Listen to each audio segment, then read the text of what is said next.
Today, we are joined by Tim Brown, founder and principal of Four Quarters Capital, a registered investment advisor firm.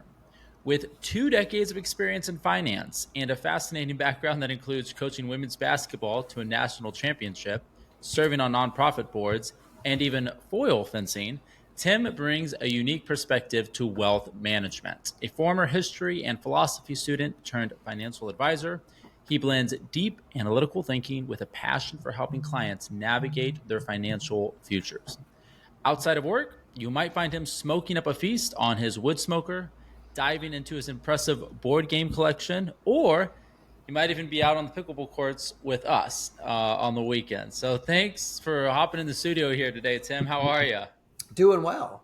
So one thing So, now, it's important is like I have a securities license. I want to make sure that I disclose things. So when I yeah, was coaching basketball, we made it to a national tournament and won a game. We didn't actually win the whole national championship. that's right. I should have been more precise. Yeah. That's a good catch. I think I might have embellished a bit more than I That's all should right. have. Well, again, if I didn't have a securities license, I totally let it slide. You just let that one go. You're Well, a champion in our book, Tim. You're a champion in our book. So that's smart. But remind me if this isn't the case, because now that we're making note of particular events, didn't this was Asbury's first appearance for their team at the national level? Is that true? Or So second appearance, it was the only game that they ever won at the national tournament, okay, all at right. the NAI national tournament. Okay, good to know. All right, so some good clarification there all the way around. Also, quick secondary note is this is Tim's birthday. I don't think I had a chance to tell you that ahead of time. So, surprise. Birthday, bro. Yeah. Thank you. I mean, there's really no better way I could spend it. No better way. Well, it's cool because I can't recall a guest that we've had on the day of their birthday, or at least they didn't tell us. So this is kind of unique there. All right, so some quick, funny icebreakers here. I've got Tim. What do you think the weirdest thing you've ever eaten has been, strictly because you were curious? The weirdest thing. So I think probably when I was in Argentina in high school for like a youth group mission trip, and I think I ordered horse. Okay. So Dang, that is yeah. weird. How was that? It was probably a poor decision just because it. I mean, there's a reason people don't eat horses aside from the fact that people really like horses. So. And actually, Okay. now I think about it, I probably should have. This is, I'm going to kill your algorithms and demographics, and I'm definitely going to get boycotted now and canceled for saying that I. Anyway, so on behalf of people who love horses, I apologize for the time that I ate a horse jerky in 1994. Oh gosh, that's crazy. I mean, you do live in the horse racing capital of the world as well, so it is kind of really ironic. We should probably just like kill the recording and start over at this point. And yeah. Oh, that's so funny. Just gonna gallop on past that. Yeah, I will never do it again. Oh, good. That's good. Hey, there's a place in Louisville. It's like one of my favorite restaurants in Louisville that serves some really exotic hamburger meat. I don't recall seeing horse on the menu there, but they do have some other I've had everything they've had. So like alpaca, kangaroo, a bunch of like funny different things. So yeah, I'm always down to trying something unique. All right.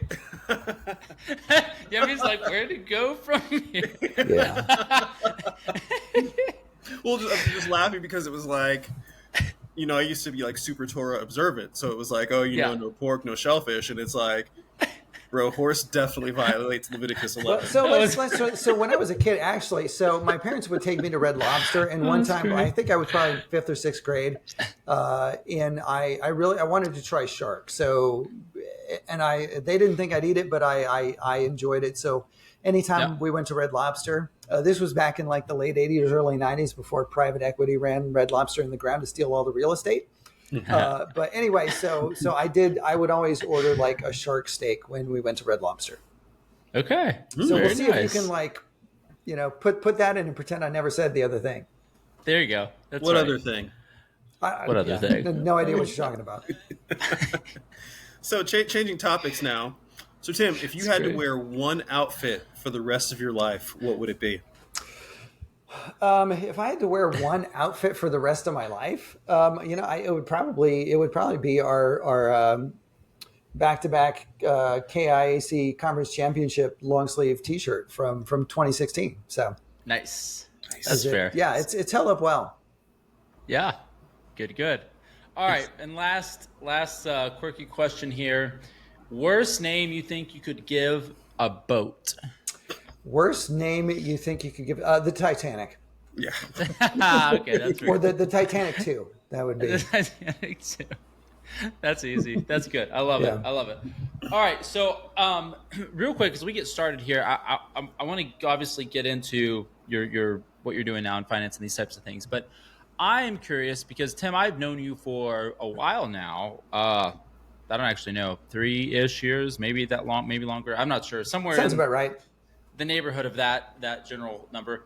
And I know that you had a background in you studying philosophy and whatnot, but I've never been able to like ask you personally some of that. So I'm curious, you don't have to give me a huge deep dive into philosophy, but I'm curious like what got you started in that background in the philosophy and history and where you're at now in finance. Why that change? How did that come about?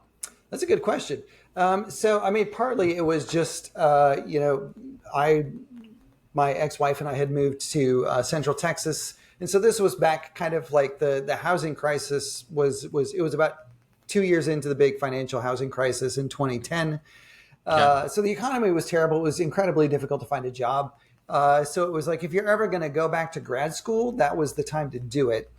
And at that particular moment in my life, I was sort of at a crossroads of like, do I want to go the seminary route, go to a theological seminary, or do I want to go the philosophy route?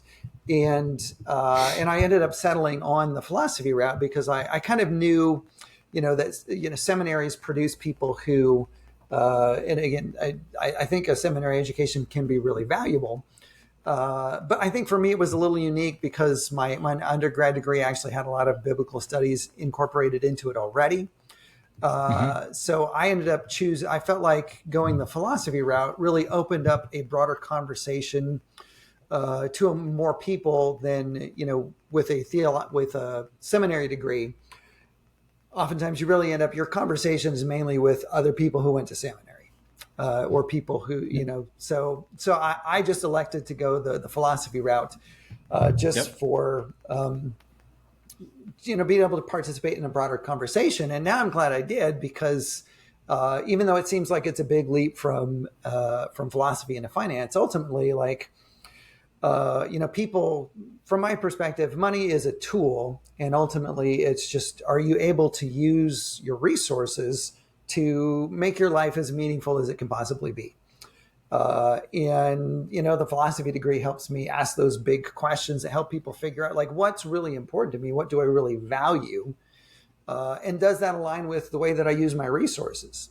Because a lot of times, people end up being really, really unhappy because they don't, they grow their resources, but they don't ever really direct their resources to what's most important to them. Sure. That makes a lot of sense. Very nice. Yeah. Very nice. So, I know about, the philosophy background as well as, I know what you're doing now in finance, but coaching, that intrigued me because I know that you were in Central Texas. We talked about that. I lived in the same area. Tell us about that coaching career. Like, were you planning on, did you have a dream to coach the Indiana Fever one day? Were you, you hunted Caitlin Clark before we knew who Caitlin Clark was? So that's a good question. It's one of those things, I grew up, I went to a giant high school in Phoenix, Arizona, which was a 3-year, 3,000 student high school. So if you sort of imagine, like if you took two or three local high schools here in Lexington, or even some county schools in rural Kentucky, and you like put them together into one school, right? Like 3/4 of the varsity basketball players would get cut. Wow. Right. Okay. Because there's just, we had four schools worth in one school.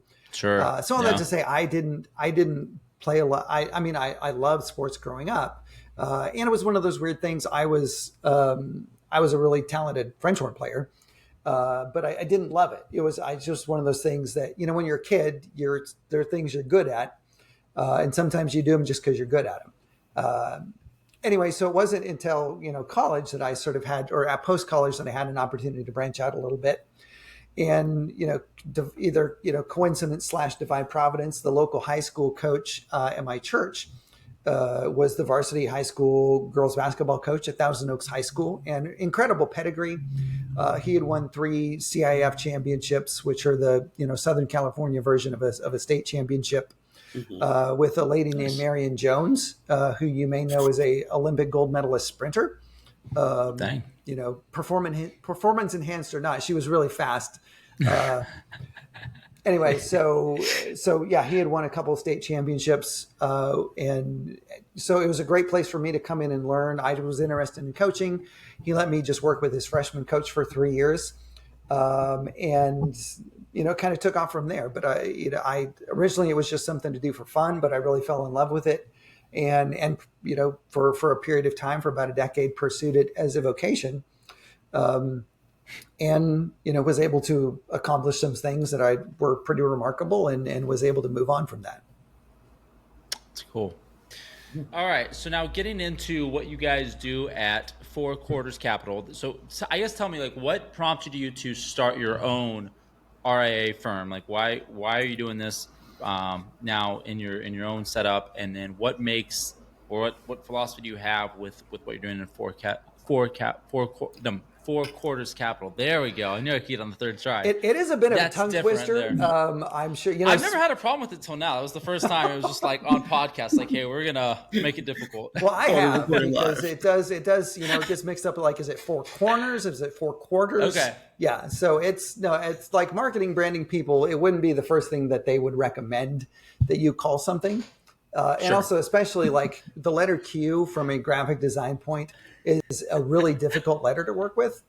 Well, go ahead and tell us, because I know what the name represents, but for our listeners, maybe explain the name too, because I think it's a good selling point. Sure. Yeah. So, so to give the I guess the philosophy of the firm.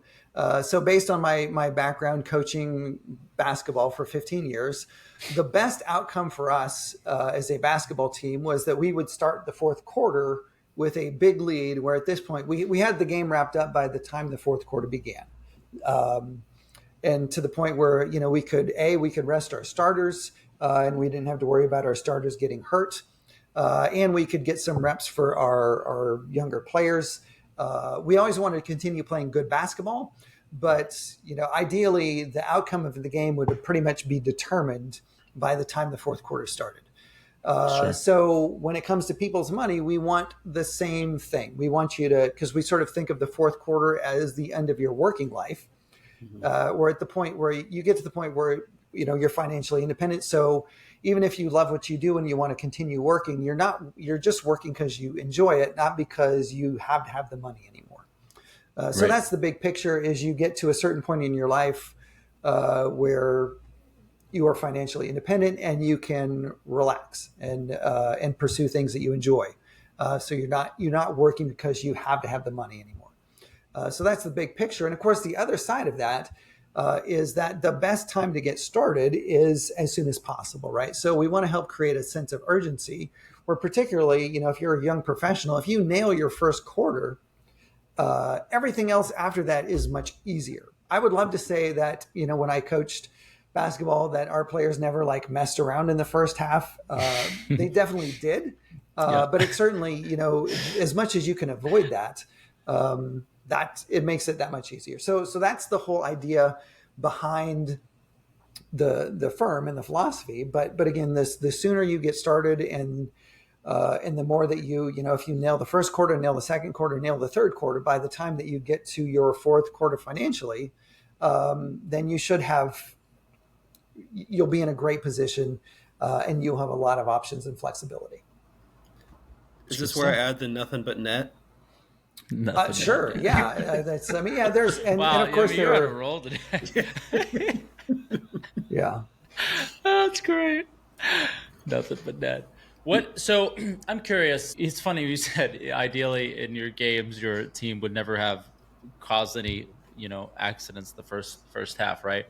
And I know for sure, Yemi and I have had flawless plays in our financial career up to this point. So not speaking to us, but Yeah. on your end, as a financial advisor, tell me, I'm joking, of course. I can actually tell you some of my own mistakes, but I'm curious, what do you see as a financial advisor that are some of the big, like, problem areas that people screw up maybe between like their early career, like early, let's just say like 18 to 35, like that first, starting to work, get some stuff in the moving. What are they not doing that they probably should be doing?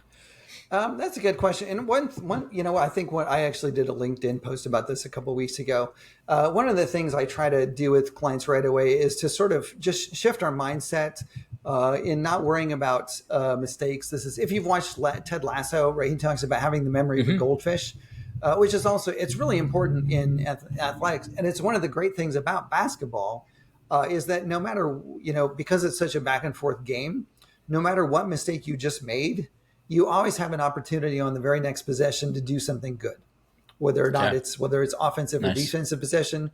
So part of that is we all do the best we can with the resources that we have. People come from very diverse backgrounds. Some people get, they're like, if you've had Drew Sutton on, right? If you're Drew Sutton's kids, like, you're getting drilled on how to save Yeah. money and from the time you're like 3 years old. But Sure. other people, Uh-huh. you may come from a background where nobody taught you anything about money. So it's a kind of, wherever you come from, all we're worried about is that from this point forward, that we try to do things a little bit better and a little bit more efficiently as we go along. So that's, I think, an important thing is not to dwell on whether or not something is or isn't a mistake. Okay. But and from that point, it's finding ways to make small and measurable improvements. When I was coaching, we had a drill called Butler, where we had to make a certain number of jump shots in 2 minutes, and all we focused on was just that we would gradually improve. So we would start at the beginning of the season. We could probably make, I should have kept better track, probably like 50 to 60 inside of 2 minutes. And all we tried to do was just do a little bit better than we had the week before. So by the end of the season, we would be getting 80 or 90 in 2 minutes. And Nice. so, over the course of the whole season, it's a dramatic improvement. Yeah. So really, it's kind of providing people just a little bit of a framework to start keeping track. So whatever, if you can only save $25 a month, then we start there, and then we try to increase it a little bit. Or if it's $250 a month, or whatever your number is, we just try to consistently start with that and then grow it a little bit more. So that's kind of, it's not focusing on like, what are we doing wrong, but what are some things we can start doing right? Okay. Okay. Nice. So, you mentioned Drew Sutton and everything. Got me thinking about something that he had that I've seen last year from him. Do you see any parallels between board game tactics and investment strategies? And do you have any favorites that are going to teach like financial principles? Man, that's like the favorite question that anybody has ever asked me. Oh, Yeah. nice. So I think, especially the board games I love to play, it's about opportunity costs, right? So that's because board games give you a way to explore opportunity costs in a controlled, like, friendly environment, right? So if you just, now, I don't know, in my household, losing a game of Settlers of Catan could lead to some physical, like mild physical violence. It was also one of the things I taught my kids from an early age. When you start a board game with other people, you're entering into a social contract where everyone but one person agrees that they're going to lose. That's great. That's awesome. Anyway, but part of when you make these decisions of like, all right, I have these resources, and I have to do and whatever decision I make, it comes at the expense of something else, Mm-hmm. and so that's where, games let you sort of explore those decisions and create what we call heuristics, right, which are decision trees that also help you have to balance like short-term gains versus long-term gains, right? Because like a well-designed board game will create that tension where, all right, if I do this thing, I'll get a good outcome right away. But if I do this other thing, then I'll get a better outcome later. At least if it's a well-designed game, it does create those sort of decisions. I'm curious on that. Do you think that maybe a potential flaw in our current cultural dynamic is the absence of long-term minded games? Because it seems like I grew up playing a lot of stuff when I was a kid, and our kids will play games that just don't really seem to be like, everything is so quick paced. Everybody's doing stuff on like quick matching games on tablets and stuff, and like that's all fine and cool. Like I'm not here to crap on technology at all, but I'm just curious in your astute wisdom with board games, like do you like look at the cultural landscape and wonder like what happens in the last 20 years that we've let these go? Or maybe there is a board game community that I'm just like completely blind to. I don't know. I mean, that's a good question, but yeah, I think, and you and I have talked a little bit off camera about, I'm reading a book called Deep Work by an author named Cal Newport, who talks a lot about the problem of the way that distractions keep us from being productive.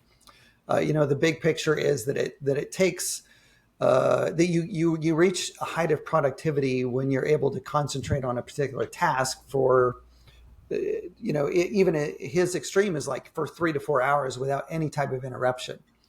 And so that's where, our social media climate has bombards us with so much constant information where, and again, I'm deeply guilty of this too. There's another financial advisor I follow on LinkedIn who sort of talks about some things he's done, as simple as like, turning off my LinkedIn notifications on my phone, because we do, when we make a social media post, we're sort of there's so many different inputs that give us immediate feedback, right? Like how many impressions did I get? How many likes did I get? And so it does create this feedback loop of now I can't remember which brain chemical it is. I wrote about that. Anyway, it's the dopamine. Dopamine, yes, right. It's that Dopamine. because the dopamine is an anticipation chemical, right? So you're experiencing it before you actually get the input, right? So I experience the most dopamine in between. I make a social media post, and then I'm anticipating how many people are going to like it, and that's when I actually get the most dopamine. Sure. So that can be the same thing in terms of, that's again, like a company like Robinhood has really made a living off of getting people to sort of day trade and manage their portfolios on a day-to-day basis. And again, it is that dopamine hit of like, I haven't logged into to see my IRA yet. How did my stock picks do today? Sure. And I get the biggest high before I actually look at it. Which is also why slot machines have the spinning numbers, right? Because when you're playing a slot machine, you get the most feedback, you get the most dopamine while those wheels are spinning. Correct. Yeah.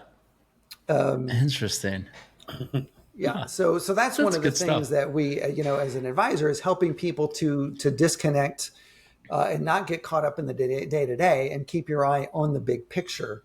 Which is again where it sort of comes back to that name of the company, right? That we really we don't want to, we want to focus on these longer periods of time, and not let the tyranny of the urgent take us off course.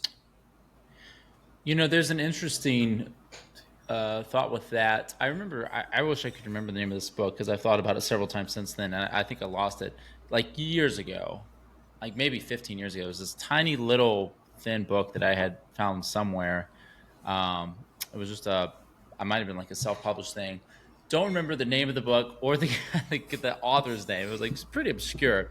But the one takeaway that has stuck with me ever since is he says whenever he has a task, he tries to envision the completed like outcome of that task and like the enjoyment that is going to be represented by that being done. So whenever he has like go do dishes, for example, he doesn't put off doing the dishes because he hates doing the dishes. He's like, man, as soon as these are done, the sink's going to be clean, the kitchen's going to be clean, and I'm going to love how that experience is. So he's like mentally thinking, oh yes, I'm going to enjoy this environment or this outcome once I'm there. And so that allows me, that provides motivation to actually do the drudgery of the task itself. And so I'm curious, like, yeah, there's a way you can communicate that in financial planning where it's like, yeah, maybe it's not an immediate, like hour by hour, your life is changing, but in 30 years, this is going to be very, very meaningful if you are, doing small steps here and there and kind of having that, late term, like this is what it's going to look like at the end type of mindset. But yeah, I think that's a really good example of, especially early on, is focusing on processes and not outcomes. Because in the short term, you don't necessarily, outcomes in the short term can be really deceiving. And this is the same whether or not this applies to either basketball and money. Right. So often we would have basketball games where our processes were good, but our outcomes were not, might have deceived us. So perfect things, sometimes within a basketball game, within like a few, like part of a quarter, you'll be getting good shots, but you won't be making them. Mm-hmm. But you sort of have to recognize, like, okay, our offense is producing the type of shots that we want. My best players are getting open shots. They're not making them right now, but I have to trust our processes, and that over the course of the whole game, as long as we keep making sure that our best players are getting high percentage shots, we'll get some mean reversion and they'll start making them. Right. So the money application is early on. You don't, when you're investing horizon is 20 to 30 years, the most important thing is that you consistently make those deposits, right? That's the process. Sure. So as long as I'm consistently investing a certain, saving or investing a certain percentage of my income, my processes are sound. So even if it's like, oh, it happens to be one of those years when like, the S&P 500 dropped 20%. Actually, when I have a long horizon, that actually works in my favor because my processes in the short term are actually getting me stuff on sale. But again, when you focus on that you're consistently saving, your processes are sound, and that will, even if you don't get that short-term feedback, in the long run, it's actually going to work out for you really well. It's good stuff. I love it. I haven't talked in your bio about some of the nonprofit work you've done. I wanted to ask about those. So you're working with Revive Life House and then Hope for Congo. So the first question is like two-part question. First, can you tell me a little bit about those organizations? And then as a follow-up to that, how does this influence your perspective on wealth and purpose in your involvement with those organizations in particular? Those are good questions. So I ended up connecting both of those through. I'm part of Open Door Church, which is a church in Lexington near Red Mile, which has a high percentage of. We have a lot of people who are refugees from sub-Saharan Africa, from like Uganda, the Congo, Rwanda, places like that, and also we have a large portion of our congregation who have like more serious mental health needs. And then some people who are in different stages of substance abuse recovery. And then a lot of us who are just seminary nerds or philosophy nerds. So it's a mixture of people from a lot of different demographics. So both of those ministries I connected to through my church. So Revive Life House, it's a substance or an addiction recovery facility, a residential facility for men in Nicholasville. And so it's, I think it basically functions in all like a small rural hospital, because we do have, we have anywhere from 30 to 40 men who are in the initial stage of treatment, which is equivalent with some small rural hospitals in different places. So Revive's mission is to provide holistic, long-term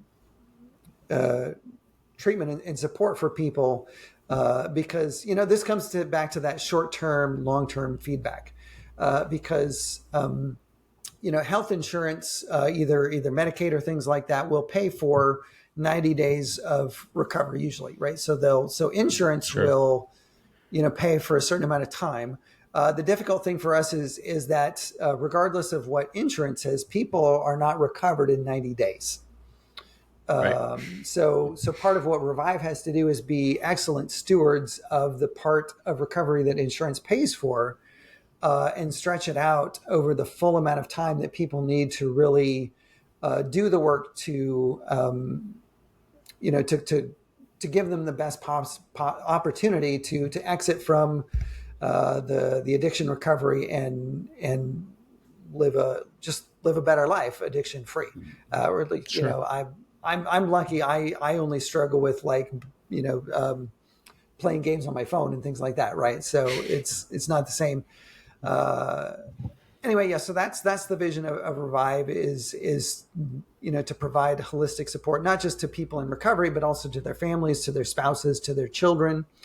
That's one of the things that we have a Common Ground Resource Center, which does provide some after school activities and things like that, and supports to families of people in addiction recovery, but also just in general.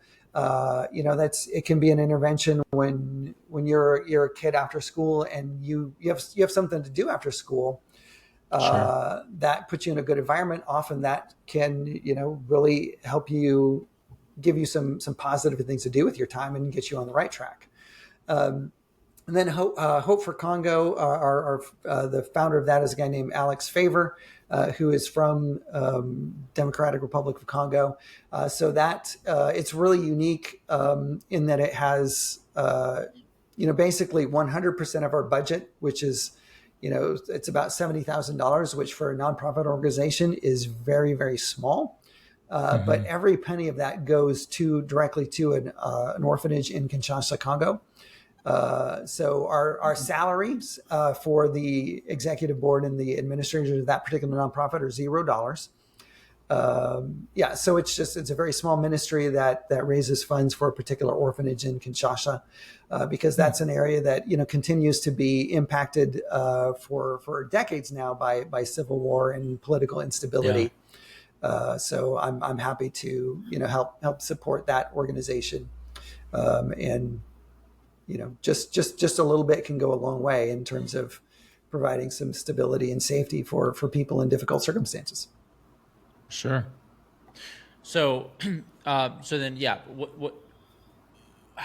With what you do in financial planning, wealth management, how is that being? How is your work in those organizations in particular, like influencing your strategies and what you want to do long term personally? Yourself. How does that all tie in? That's a good question. I don't, I think with those particular ministries, I think it's just, having people involved in those ministries that I wanted to help and support. So that's one of those things. I'm sure over time, obviously the more that my business grows, hopefully the more that I can continue to support those ministries. But I think probably the easiest connection is, keeping that focus on the long term, and that you don't always get immediate feedback, whether or not you're investing or whether or not you're supporting a ministry, that especially particularly addiction recovery is probably one of those really tangible examples, right? So sometimes for the first 30, 60 days that you're in treatment, you feel horrible. And so sometimes you kind of have to get worse before you can really start the path to recovery. At least you feel a lot worse. So I think there's certainly a parallel in pushing through some of the most difficult circumstances, and again, trusting those processes and trusting that when making those sacrifices in the short term will yield fruit in the long run. Good So stuff. Tim, I know that we, definitely appreciate you diving into the ministries that you're involved in and the importance of that. And definitely I personally want some more information on the orphanage in Congo. definitely just my father being from the African continent. It's just, feel that connection. Going to change gears a little bit. So I understand that you are into wood smoking, and I have had something that you smoked. I had some pulled pork, and it was rather tasty. So, is that your go-to dish, or have you gotten into brisket yet? And if so, what kind of wood are you using? Or That's a great question. So yeah, I have done. I think I've done one full size brisket that again, yeah, was like a 18, 20 hour cook.